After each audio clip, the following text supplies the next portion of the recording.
काय ठरलं बैठकीत कसं? आज दोन बैठका होता. माननीय उपमुख्यमंत्री अजितदादा आणि जिल्ह्याचे पालकमंत्री अध्यक्षतेखाली दोन्ही बैठका झाल्या. एक जी बैठक होती ती 100वे नाट्यसंमेलन पुणे आणि पिंपरी चिंचवडला जे होतं 5, 6, 7 तारखेला त्याचा आढावा आदरणीय अजितदादांनी घेतला आणि त्याच्यामध्ये स्वतः ते स्वागत समितीचे अध्यक्ष आहेत. उद्घाटनाला स्वतः मुख्यमंत्री, उपमुख्यमंत्री आणि अनेक मान्यवर त्या ठिकाणी येणार आहेत. खर्चाच्या नियोजनाचा देखील त्यांनी आढावा घेतला आणि मला सांगताना आनंद होतो की 2 ठिकाणी हे नाट्यसंमेलन आहे. त्या एका ठिकाणचं नेतृत्व पिंपरी चिंचवडचे माजी नगरसेवक भाऊ भोईर करत आहेत आणि एका ठिकाणी मेघराज भोसले करत आहेत. त्यांना ज्या काही अपेक्षा होत्या नाट्यसंमेलनाबाबतच्या त्याची परिपूर्ती स्वतः अजितदादांनी केलेली आहे. त्याच्यामुळे नाट्यसंमेलन पुण्यामध्ये अतिशय जोरदार पद्धतीने 100वे होईल त्याची मला पूर्ण खात्री आहे. आणि दुसरी मिटिंग जी झाली ते विधानसभेमध्ये माझ्याकडे नगरविकास खात्याचा प्रभारी मंत्री म्हणून चार्ज होता. त्यावेळी सुनीलजी टिंगरे आणि कापकेरे साहेबांनी विधानसभेमध्ये जे प्रश्न मांडले होते त्याचा आढावा आदरणीय अजितदादांनी घेतला. त्याच्यामध्ये मेट्रोच्या संदर्भातला जो काही विषय होता किंवा नवीन गावं जी आलेली आहेत 23 त्याच्यामध्ये ॲक्विजिशन करण्याचा जो प्रश्न होता त्याला देखील लवकरात लवकर कार्यवाही करावी अशा सूचना आणि आदेश अजितदादांनी दिलेले आहेत. टिंगरे साहेबांचा एक जो विषय होता शास्त्री नगरच्या पुलाचा त्याचं देखील टेंडर करण्याचे निर्देश दिले. ते देखील टेंडर 1 महिन्यामध्ये होईल. आणि मला असं वाटतं की दोन्ही विधानसभेच्या सदस्यांनी जी अपेक्षा विधानसभेच्या सभागृहामध्ये केली होती ती आज बैठकीतनं अजितदादांनी पूर्ण केलेली आहे. आणि नगर रोड जो आहे तो सिग्नल फ्री होणार आहे तसे देखील आदेश दिलेले आहेत. पीएमआरडीचं डीपी अजून झालेलं नाहीये. बरेच दिवस झाले, महिने, वर्ष झाले तो रखडलाय. कधीपर्यंत पीएमआरडीचा डीपी? मी विधानसभेच्या सभागृहापुरता प्रभारी मंत्री नगरविकासचा होतो तर त्याची मी माहिती घेण्याने तुम्हाला सांगेन. सर, कॅगनी जो अहवाल दिलाय की मागच्या काळामध्ये कशा पद्धतीने एमआयडीसीचं नुकसान झालं, भूखंड वाटपांवरती प्रामुख्याने त्यांनी आपली नोंदवलं आहे, त्याची दखल सरकार म्हणून आणि विद्यमान मंत्री म्हणून आम्ही तर ती दखल घेतलेली आहे. कॅगच्या नियमाप्रमाणेच आम्ही 15 महिने काम करतोय एकनाथ शिंदे साहेबांच्या नेतृत्वाखाली. पण हा खरा प्रश्न रोज पत्रकार परिषद जे घेतात त्यांना विचारला पाहिजे. कारण कॅगचा अहवाल वाचल्यानंतर तुमच्या लक्षात येईल की कशा पद्धतीनं जमीन वाटप झालेली आहे, कशा पद्धतीनं एकाच माणसाला जमीन दिली गेलेली आहे. आणि आजपर्यंत कसं होतं की आम्ही काहीतरी बोलायचो म्हणून आरोप प्रत्यारोप व्हायचे. तर कॅगचा अहवाल घेऊन काही लोकांनी पत्रकार परिषद घेणं गरजेचं आहे आणि त्याचे खुलासे करणं गरजेचं आहे. मग आता तुम्ही मंत्री आहात, तुम्ही कारवाई करा ना. आणि कारवाई करायची, पुढं काय करायचं ते सरकार म्हणून आम्ही ठरवू. कॅगच्या विषयावर त्यांनी जो प्रश्न विचारला त्याच्यावर मी उत्तर देतो. कोणाकडे? माझा रोग एका कोणाकडे नाही आहे.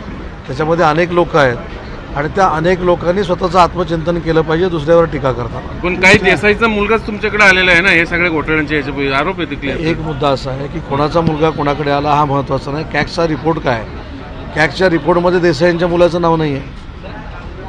आरोप तर तेच होते. मुद्दा असा आहे की देसाईंच्या मुलाचं कॅगमध्ये नाव नाही आहे. मी काय सांगितलं की जे मोठेपणानं प्रेस कॉन्फरन्स घेतात त्याने तो कॅगचा रिपोर्ट स्वतःसमोर ठेवावा आणि पत्रकार परिषद घ्यावी. मनोज जरांगेंची तुम्ही भेट घेतली 3 मंत्र्यांनी आणि मनोज जरांगेंनी म्हटलंय की सरकार आता शब्द पाळत नाही आणि सरकारने मला शब्द दिला होता की सोयरे जे आहेत त्यांचा समावेश या सगळ्या प्रमाणपत्रामध्ये केला जाईल. तर मुळात मी आजही तुम्हाला ते पत्र दाखवू शकतो जे मनोजजींकडे आहे, तेच माझ्याकडे आहे, तेच गिरीश भाऊंकडे आहे, तेच बच्चू भाऊकडे आहे, तेच गायकवाडांकडे आहे आणि तेच आमच्या सगळ्यांकडे आहे. त्याच्यामध्ये असं म्हटलेलं आहे की रक्तसंबंधातील सगळे सोयरे आणि रक्तसंबंधातील नातेवाईक यांना ते दाखला दिला जाईल. त्याच्यानंतर तिथल्या जिल्हाधिकाऱ्यांनी देखील सांगितलं की एक प्रकरण त्या ठिकाणी असं घडलं की एका दाखल्यामुळं 70 कुटुंबातल्या लोकांना दाखले मिळालेले आहेत. त्याच्यामुळे मनोजजीने ज्याच्यासाठी उठाव केलेला होता तो त्यांच्यामुळंच आहे, ते क्रेडिट त्यांनाच जातं. परंतु देशामध्ये कुठेही लग्न झाल्यानंतर पत्नी म्हणून जी येते तिला जात आणि तिची जात मुलांना लागत नाही, हे जगाच्या पातळीवर सगळीकडेच आहे. त्याच्यामुळं माझी देखील त्यांना आज पुन्हा विनंती आहे की या संदर्भामध्ये कायदेशीर बाबी ज्या आहेत त्या तपासून बघितल्या पाहिजेत. निजामकालीन ज्या नोंदी आहेत त्याला तर सगळ्यांना दाखले द्यायला सुरुवात केलेली आहे आणि निजामकालीन ज्या नोंदी नाही आहेत त्यांच्यासाठी आपण एम्पेरिकल डाटा गोळा करतो आहे. आपल्याला हे देखील माहीत असेल की 360 कोटी रुपये हा एम्पेरिकल डाटा करण्यासाठी मंजूर केलेले आहेत. जानेवारीच्या एंडला किंवा फेब्रुवारी फर्स्ट वीकला एक दिवसाचं विशेष अधिवेशन देखील बोलवण्याचा एकनाथ शिंदे साहेबांनी निर्णय घेतलेला आहे. त्यांची जी मागणी होती केसेस मागं घ्यायच्या ते देखील आपण घेतो आहे. परंतु रक्तसंबंधातील नातेवाईक आणि रक्तसंबंधातील सगळे सोयरे ह्याचं डेफिनेशन कदाचित म्हणजे मला माहीत नाही, मराठीवर माझा एवढा अभ्यास नाही, परंतु आजच माझ्याकडे एक व्हॉट्सअपवर समानार्थी शब्द म्हणून एक काही लोकांनी पाठवलेले आहेत. त्याच्यामध्ये रक्तसंबंधातील नातेवाईक याचा अर्थ वडिलांकडनं जी वंशावळ होते ब्लड रिलेशन तीच होते आणि रक्तसंबंधातील सगळे सोयरे याची व्याख्या देखील तीच होते असं माझं म्हणणं नाही. माझं कदाचित चुकत असेल पण काही तज्ज्ञांनी जे माझ्याकडे पाठवलं आहे त्याच्यामध्ये तोच उल्लेख आहे. दादांनी सुद्धा या संदर्भात बोलताना म्हटले की कुणी काही मागणी करू शकतं, मात्र सरकार नियमात बसूनच आरक्षण टिकणारं आरक्षण टिकणारं आरक्षण देणार हे जे दादांनी सांगितलेलं आहे ते योग्यच आहे. आणि तिन्ही नेते म्हणजे शिंदेसाहेब असतील, अजितदादा असतील, देवेंद्रजी असतील खरोखरच सकारात्मक याच्यासाठी प्रयत्न करत आहेत. मला राजकारणामध्ये जायचं नाही, परंतु देवेंद्रजींनी दिलेलं मराठा आरक्षण जे गायकवाड समितीनं शिफारस केली होती ते हायकोर्टामध्ये टिकलं होतं, सुप्रीम कोर्टामध्ये 1 वर्ष टिकलं होतं. मग सरकार बदलल्यानंतर का गेलं याची देखील उत्तर काही लोकांनी दिली पाहिजेत. ती काही लोकांकडे उत्तर नाही आहेत. परंतु मनोजजींनी समजूतदारपणानं या सगळ्या गोष्टीकडे बघितलं पाहिजे असं माझं त्यांना विनंती आहे. या आरक्षणाची एक प्रश्नावली तयार करण्याचं काम आपल्या पुण्यातल्या गोखले इन्स्टिट्यूटला दिलंय. मनसेने आरोप केलाय की हे जे काही काम आहे तर ते सरकार त्यांच्या मनाप्रमाणे करून घेऊ शकतं. आणि दुसरं एक असं आहे की मागच्या वेळी देखील याच गोखले इन्स्टिट्यूटचा एक अहवाल जो आहे तो जो न्यायमूर्ती गायकवाड आयोग होता तर त्यांच्या अहवालाचा एक भाग होता, त्याचा पण एक आधार घेण्यात आला होता. ते सर्वोच्च न्यायालयात मनसेचे पदाधिकारी हे सरकारमध्ये नसल्यामुळं काही बोलू शकतात. मी सरकारमधला मंत्री आहे. राज्य आयोगाने ते निर्णय घेतलेले आहेत. राज्य आयोगाला एक वेगळा स्वायत्त दर्जा आहे, त्याच्यावर मी बोलणं योग्य नाही. परंतु एक महत्त्वाची गोष्ट निश्चित आहे की ओबीसीच्या आरक्षणाला कुठेही धक्का लागणार नाही. त्याच्यामुळे ओबीसी बांधवांना मला देखील विनंती करायची आहे की कोणाच्याही भूलतापांना बळी पडू नये. ओबीसीचं आरक्षण कुठेही कमी केलं जाणार नाही. 15 दिवसामध्ये जे सर्वेक्षण करणार आहे गोखले इन्स्टिट्यूट हे मी त्याच्या पुढे जाऊन सांगितलं. एक गोखले इन्स्टिट्यूटवर मगाशी म्हटलं ना, मनसेच्या पदाधिकाऱ्यांनी जर काय बोलले असतील तर त्या गोखले इन्स्टिट्यूट ही राज्य निवडणूक आयोगानं सिलेक्ट केलेली असल्यामुळं मला त्याच्यावर मंत्री म्हणून काही बोलता येणार नाही. त्यांच्यातलं कोणच सरकारमध्ये नसल्यामुळे ते काही बोलू शकतात. सर, तुम्ही आश्वासन दिलं होतं 24 तारखेचं, आज तारीख आहे 24. खरं तर कमी वेळ झाला का सगळं? आपल्याला माहीत असेल की मुख्यमंत्री महोदयांचं भाषण ऐकून मनोजजींनी स्वतः प्रेस कॉन्फरन्स घेतलेली होती की ते समाधानकारक भाषण आहे. दुसरी महत्त्वाची गोष्ट की शिंदे समिती अतिशय चांगल्या पद्धतीनं काम करते. शेवटचा घटक त्यांनी शोधून काढला पाहिजे हे देखील मनोजजींनी सांगितलं होतं. आणि शिंदे समिती ही काही बरखास्त केलेली नाही. शिंदे समिती ही शेवटच्या घटकापर्यंत पोहोचून मराठा कुणबी आणि कुणबी मराठा शोधून काढेल. सर, शिंदे समिती बरखास्त करण्याची मागणी भुजबळ यांनी केली होती मध्यंतरी. कुणबी प्रमाणपत्रावर त्यांनी आरोप देखील केले होते. बनावट पद्धतीचे प्रमाणपत्र तयार केले जातात. नाही, भुजबळ साहेब हे सिनियर लीडर आहेत. काल तुमच्याच माध्यमातून मी बघितलं की अजितदादा स्वतः त्यांना भेटणार आहेत. आता उपमुख्यमंत्री जर भुजबळ साहेबांशी चर्चा करणार आहेत तर मी कशाला रिॲक्ट. सातारा जिल्ह्यातल्या माण तालुक्यामधला जो इंडस्ट्रियल कॉरिडॉरचा विषय तर तो आपण केंद्र सरकारकडे पाठवला नाही असा एक होतो. पाठवलाय की नाही पाठवला? कोणाला माहीत नसेल तर ते कदाचित गैरसमज त्यांनी पसरू नये. केंद्र शासनाकडे मसवडचा जो कॉरिडॉर आहे त्याचा प्रस्ताव पाठवलेला आहे आणि येत्या काही दिवसामध्ये त्याची मंजुरी अपेक्षित आहे. मुख्यमंत्र्यांनी सभागृहात जे भाषण केलं त्याला प्रत्युत्तर म्हणून आदित्य ठाकरेंनी काल पत्रकार परिषद घेतली. त्यामध्ये बोलताना ते म्हटले की भाजपची ती स्क्रिप्ट होती आणि एका 32 वर्षाच्या युवकाला कुठेतरी सरकार घाबरतं आणि त्यामुळे अशा पद्धतीने संपूर्ण भाषण पूर्वी 31 वर्ष होतं, 2 वर्ष वाढल्यामुळे 33 झालेलं आहे. आणि आम्ही असं म्हटलं तर ही स्क्रिप्ट काँग्रेसची आहे.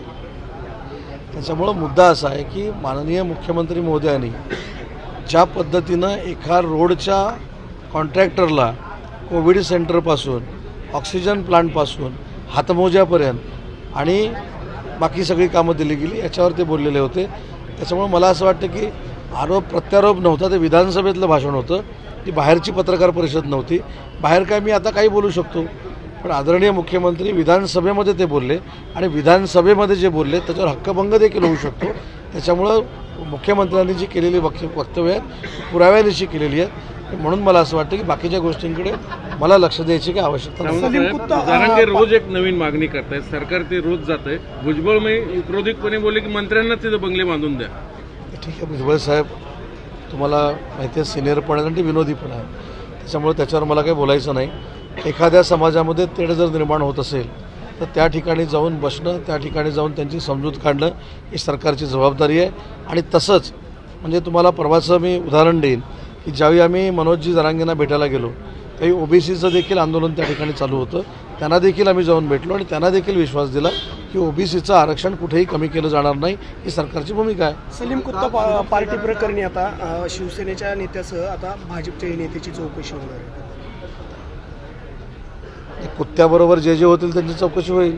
आता काही लोकांनी मध्ये सांगितलं तो काहीतरी मेला, त्याचं काय ते एन्काउंटर झालं. वर्षानंतर व्हिडिओ कसं काय बाहेर आले? इतके वर्ष आधी राणेंना का काढून वाटलं नाही? आता बघा तो व्हिडिओ 8 वर्षानं बाहेर का आला, तो त्यावेळी का दाखवला, ज्यांनी दाखवलं त्यांना विचारायला पाहिजे. ती काय माहिती माझ्याकडे नाही. पण एक मात्र आहे की तो कोण कुत्ता असू दे का कोण असू दे त्याच्याबरोबर पार्टी करणं हे योग्य आहे का, हा प्रश्न प्रत्येकानं स्वतःला विचारला पाहिजे. तो 8 वर्षानं का बाहेर आला, 10 वर्षानं का, मला खरंच माहिती नाही. जो न्याय बडगुजरला तोच न्याय महाजनांना का नाही? महाजनांचं काय झालं ते त्यांचे फोटो आलेत ना, तेच तुम्हाला सांगतो.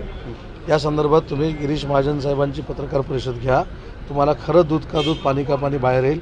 एखाद्या मुस्लिम बांधवाकडे जेवायला गेलं किंवा एखाद्या मुस्लिम बांधवाकडे कार्यक्रमाला गेलं म्हणजे दाऊदच्या नातेवाईकाकडे कार्यक्रमाला गेलं असं होत नाही. मी या संदर्भात स्वतः गिरीश भाऊंची चर्चा केली म्हणून सांगतो. उद्या काय होईल ही प्रथा पडेल. माझ्या मतदारसंघामध्ये सुद्धा 40,000 मुस्लिम बांधव आहेत, त्यातले 80% माझ्यासोबत काम करतात. उद्या मी त्यांच्याकडे कुठेतरी जेवायला गेलो, त्यांच्याकडे फंक्शनला गेलो की उदय सामंत दाऊदच्या नातेवाईकाकडे गेला. मला असं वाटतं की दाऊद हा नक्की नालायक आहे, त्याचं समर्थन कोणी करत नाही, पण त्याचं बॅनर लावून बाकीच्या मुस्लिम समाजाला कोणी बदनाम करू नये या मताचा मी. सरकार आहे ना आजपासून रात्रभर दारू विकायला परवानगी दिलेली आहे. मला माहित नाही, मला माहित नाही ना साहेब, मला माहित नाही ना. त्या GRचा अभ्यास करून सांगतो ना. सुनील केदारांना काल 5 वर्षांची शिक्षा सुनावलेली आहे आणि बँक घोटाळ्या प्रकरणी यावरती संजय राऊत म्हणतात की महाविकास आघाडी त्यांच्या सोबतच राहणार आहे. कशा पद्धतीने विरोधकांना अडकवण्याचं षडयंत्र आहे. आणि नाही, मला आता एक सांगा, आपण पण सगळे म्हणजे मला असं वाटतं की आमच्यापेक्षा राजकारण करून प्यालेले आहात. सुनील केदारांची केस ही काय आज सुरू झालेली नाही आहे. काय होतं आहे, काही लोक माहिती घेतात न घेता सुद्धा बोलतात, तरी त्यांना दाखवलं जातं. हा त्यांचा प्रॉब्लेम आहे म्हणून ते काही बोलतात. सुनील केदारांची केस काय 15 महिन्यात चालू झाली का? सुनील केदारांची तिथं काय झालं मला माहीत नाही. केदारे साहेबांनी काय केलं आहे, चांगलं केलं आहे, वाईट केलं आहे हे मला माहीत नाही. पण सुनील केदारांची केस ही किती वर्षापासून सुरू आहे? जर उगाच पत्रकार परिषदेमध्ये काही सांगायचं आणि काही ठोकमठोकी करायची याला काय अर्थ नाही. आणि माझी आपल्याला देखील हात जोडून विनंती आहे की काय होतं की तुम्ही रोज सकाळी पत्रकार परिषद ती दाखवता, त्याच्यामुळे त्यांना नवीन नवीन विषय द्यायची सवय झालेली आहे. आजपासून मी पण निर्णय घेणार आहे की उद्यापासून पत्रकार परिषद 10 वाजता आपण घ्यायची आणि असंबंध बडबडायचं, त्याचा कशाशी काही संबंध नाही. म्हणजे लोकांना विचार करायला लावायचा दिवसभरात काहीतरी असंबंध बोलून. आता माझा पण TRP वाढवण्यासाठी मी उद्यापासून 10 वाजल्यापासून प्रेस कॉन्फरन्स घेण्याच्या मनस्थितीत आलो आहे. कारण बघा ना, एखादरी पत्रकार परिषदेला काही खरं असतं का? आता तुम्ही सांगितलं सुनील केदार, आता तसं आता मी शोधून काढतो दिवसभराचे पॉईंट आणि उद्या काहीतरी बडबडतो की ताबडतोब आपण मोठा नेता झालो आहे असा एक भास संपूर्ण महाराष्ट्रामध्ये निर्माण होतो आणि त्याच भावनेतनं हे सगळं सुरू आहे. राज्यामध्ये लोकसभा निवडणुकीच्या आधी दंगली घडू शकतात असं म्हणजे काही दिवसांपूर्वी प्रकाश आंबेडकर म्हटले होते, आता रोहित पवार पण म्हटले की एकतर म्हणजे हिंदू मुस्लिम होतील किंवा मराठेतर होतील. माझं तर याच्यावर म्हणणं असं आहे, मी वैयक्तिक कोणी म्हटले मला माहीत नाही, पण असं कोणी जर म्हटलं असेल तर त्यांची पोलीस चौकशी झाली पाहिजे. कारण त्यांच्याकडे माहिती आहे कोण दंगल करणार आहे, कोण बॉम्ब फोडणार आहे, कोण गर्दीत मारामारी करणार आहे. हे जर इनपुट त्यांच्याकडे असतील त्यांनी पोलिसांना दिले पाहिजेत. ते खरे देशद्रोही आहेत जे दंगलीची माहिती असताना पोलिसांना देत नाहीत, जी दंगलीची माहिती असताना संरक्षण विभागाला देत नाहीत. आणि माझी तर CPना DGना विनंती राहील की अशा पद्धतीनं मध्ये राम मंदिराच्या इथं काहीतरी बॉम्बस्फोट होईल म्हणून सांगितलं, दंगल होईल म्हणून सांगितलं, तर चौकशीला बोलवलं पाहिजे. त्यांच्याकडे माहिती जर असेल, आपण एखाद्याला कोणालाही चौकशीला बोलवतो, तसं या पत्रकार परिषदेमध्ये ज्यांनी कोणी सांगितलं की राम मंदिराच्या वेळी असं असं होईल तर चौकशीला बोलवलं पाहिजे. सुषमा अंधारे यांनी निलमताईंना पत्र लिहिलेलं आहे, संस्कृतमध्ये पत्र लिहिलंय, लोकशाहीला उद्देशून पत्र लिहिले आणि त्यांनी म्हटले की मी माफी मागणार नाही.